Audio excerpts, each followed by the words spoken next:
Okay, I didn't really know what to title this lesson, but essentially I'm reviewing a little bit of plant science too and introducing you to some of the nutrient interactions that can cause deficiencies.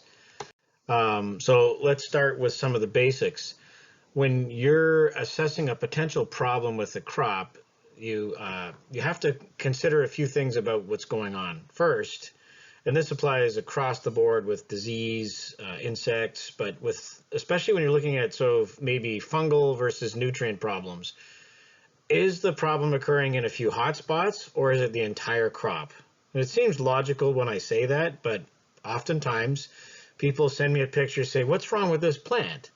And you'll see all sorts of deficiency on that plant. And you say, well, I'm not sure.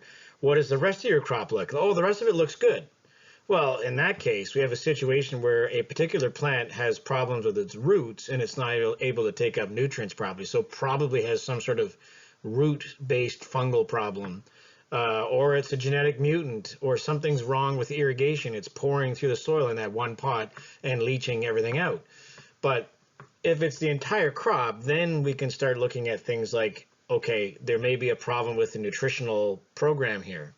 So is it a few plants, right? Or is it the entire crop? Um, if it's presenting over the entire crop, then we have to review some of our plant science 2 stuff, like is it mobile or immobile, right? Is the nutrient deficiency showing up at the bottom of the plant or at the top of the plant? And just as a rough, this is rough, but it helps people remember, generally speaking, macronutrients, so your nitrogen, phosphorus, potassium, magnesium, magnesium and calcium being sort of semi macro, they are mobile, whereas micronutrients, generally speaking, are immobile. So you can kind of group them in those two categories. Calcium is mainly the exception to the rule. So calcium is immobile, and you should remember that from plant science too. So when we're assessing a potential problem with a crop, right, we have to look at the very first thing, and I'll stress this through the entire second year. Your first go-to will always be pH. Now, we're talking about pH next week. I actually pushed that off to next week because this made a little more sense to me. But pH is the very first thing you want to look at. And if you remember from Plant Science 2, we talked about this, how there was diminishing availability and increasing availability dependent on the width of this line, right? So that's low availability. This is high availability. The pH really impacts that. And iron is the classic example where as you become acidic, right, iron becomes increasingly available. Oh, red doesn't show up there. So pH needs to be addressed. So if you have an iron deficiency, say, very first thing you're going to look at is what's the pH of my root zone?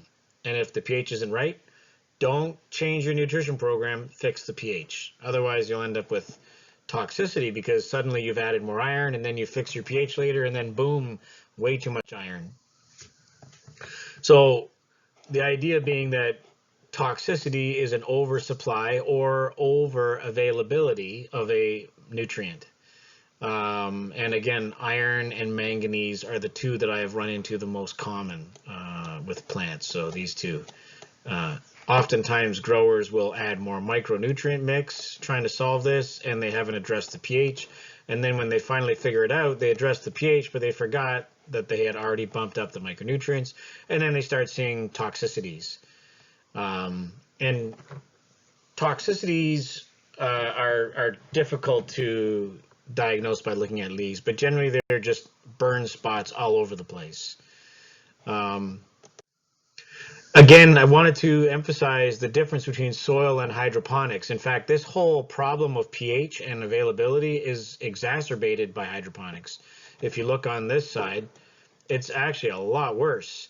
Iron and manganese, you can see very quickly why they become common toxicity elements. Copper is not that common, but iron and manganese I see a lot, especially in the cannabis crops because they're very efficient at removing micronutrients from soil. In fact, hemp is often used for remediating soil because it's so effective. So be very, very careful with your micronutrients with those kinds of crops.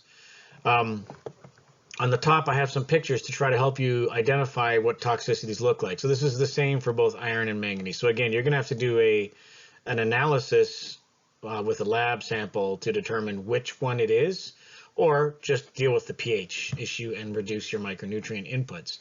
But they look basically like necrotic brown spots. They might start on the edges and move their way into the leaves, and eventually the leaves die and fall off.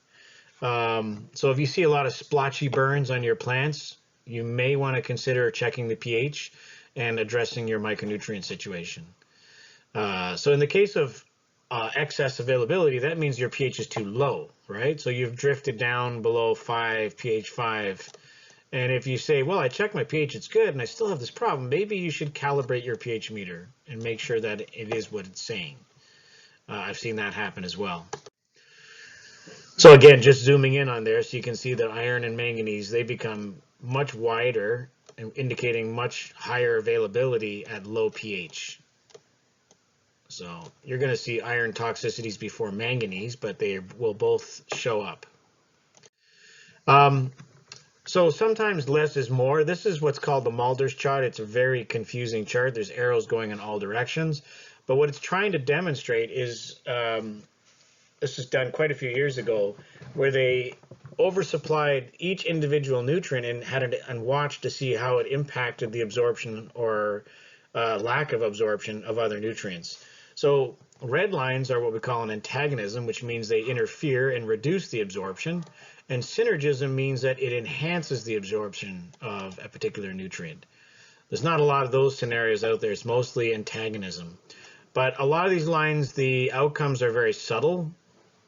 But looking at calcium, it seems to have a fairly broad impact on a lot of things.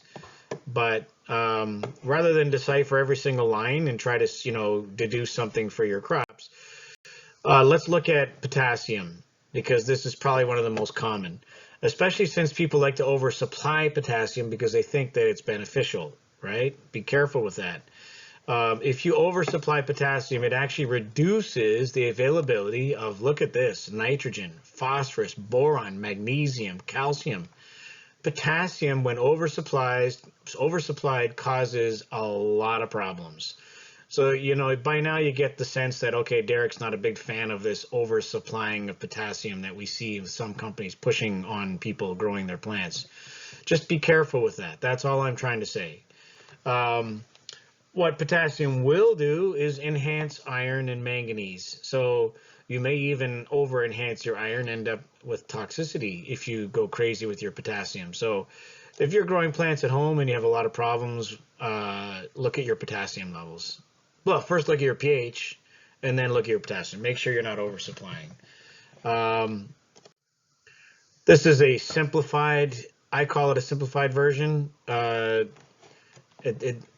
Every interpretation of Mulder's graph is a little different and confusing. What you see here is calcium and potassium are interfering with magnesium. And phosphorus seems to be interfering with a lot of different things: calcium, zinc, iron, copper. Remember what I said, phosphorus generally is not supplied in large quantities. So again, if you're oversupplying phosphorus, and again, I see this with some home growers because they think they're going to get bigger flowers and stuff like that, they actually interfere with the absorption of these other nutrients, causing all sorts of other problems. So in many cases, less is more, right? The only time you're going to see a need for phosphorus is if your plant is showing deficiencies for phosphorus. So you got to be careful that you don't oversupply that. So here's a summary slide. So excess potassium or calcium will inhibit magnesium uptake. So if you start seeing magnesium deficiencies, first thing you want to check is your pH. Second thing you want to check is what's your potassium and calcium look like relative to your targets. Is there excess in your solution? Because if there is, it's going to inhibit the uptake of magnesium. Remember how when we were looking at spreadsheets, I talked about calcium-magnesium ratios. So here's a CalMag special recipe that has 15, 5, 15, and then it's got 7, 3. So it's got 7 calcium, 3 magnesium. It's fairly high levels of those two, to be honest, but it's a good all-round fertilizer.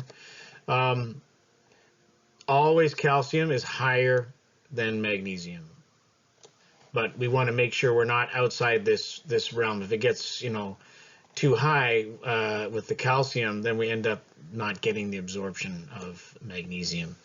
So got to be careful with that. And then again, excess phosphorus typically interferes with zinc. These are the most common scenarios that I've seen in the real world. So if you have to memorize a slide, this is it. This is it. Okay, so potassium or calcium inhibit magnesium uptake if they're supplied in excess, and phosphorus inhibits zinc uptake. So let's take a look at this. What does oversupply of phosphorus do for zinc? These are some pictures of cucumber up close and zinc deficiencies. If you remember from Plant Science 2, it was very difficult to distinguish between zinc and magnesium deficiencies. And I want to remind you that the biggest way that, in my experience, you can distinguish them is that the veins in the center of the leaves have more green retained around their immediate vicinity. So you see sort of a definite green vein in the center. This grape leaf shows it really well. So you have interveinal chlorosis on older leaves because it's mobile. And actually, sorry, not, it's immobile. This is on newer leaves. But you'll see interveinal chlorosis, and it is typically the veins have a darker green appearance to them. Again, this leaf shows it fairly well. All right, the next slide I believe I set up to be magnesium, which will help. Yes, so oversupply of potassium or calcium will interfere with magnesium. And in tomatoes, especially in cucumbers, you see a much more pronounced interveinal chlorosis. Magnesium is mobile. So there's your one difference between zinc and magnesium, right? So you're going to see this on your older leaves, where the zinc you're going to see in your younger leaves. That should help you right off the bat distinguish differences. So that's in tomato, interveinal chlorosis. I mean, again, the green is there, but it's not as pronounced, so that would help me. Plus, the mobility is your real ticket. And then as a review, I wanted to ask you, what deficiency is this? So again, this is a tomato plant, and it has purpling. Anytime you see purpling, we're going to assume we have a ding, ding, ding, ding, phosphorus deficiency. Phosphorus, okay? So what you have there is a phosphorus deficiency. I just threw that in there just to test you. Okay, that's a short lesson, but I think it's an important one that you'll get questions on with quiz and midterm. Okay.